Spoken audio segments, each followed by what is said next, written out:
Bagaimana kau merasa bangga akan dunia yang sementara?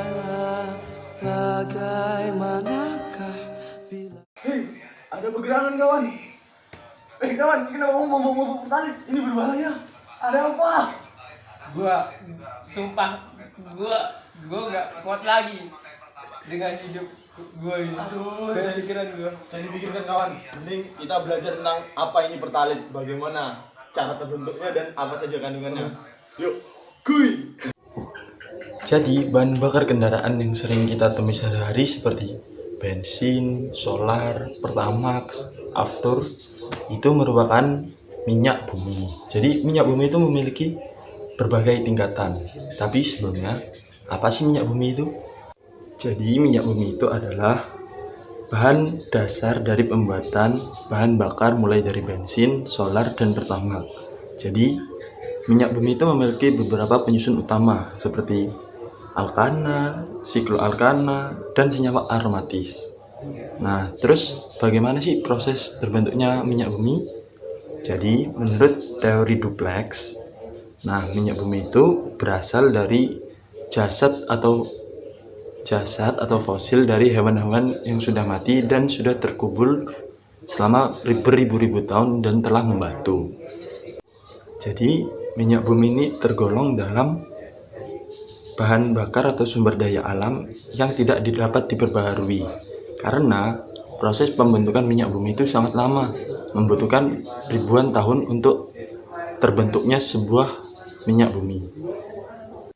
Lalu bagaimana proses pengolahan minyak bumi?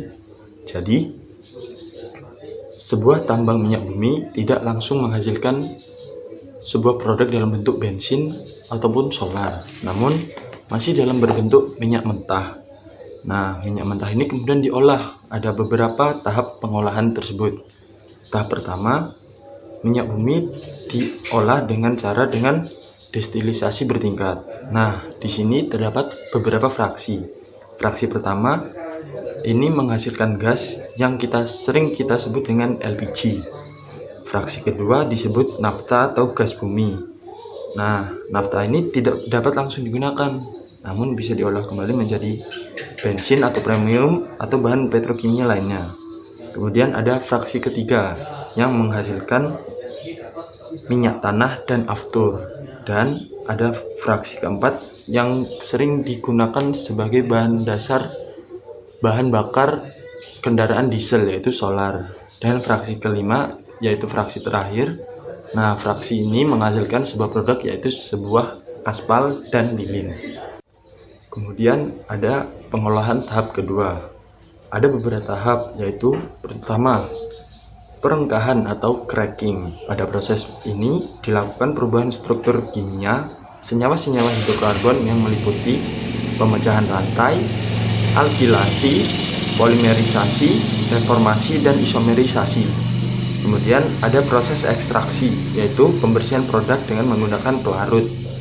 Yang kemudian ada proses kristalisasi, yaitu proses pemisahan produk melalui perbedaan titik cairnya. Misalnya dari perminan solar melalui proses pendinginan, penekatan, dan penyaringan. Dan yang terakhir ada pembersihan dari kontaminasi atau treating.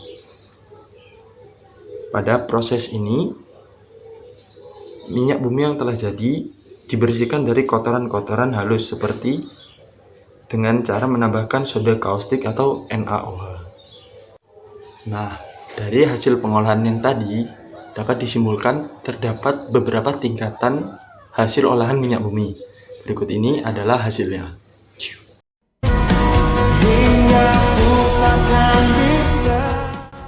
Nah, jadi ini berbahaya kawan kalau kamu kebanyakan hidupnya. Kita hidup asap sate, jos, ayo sate, gas,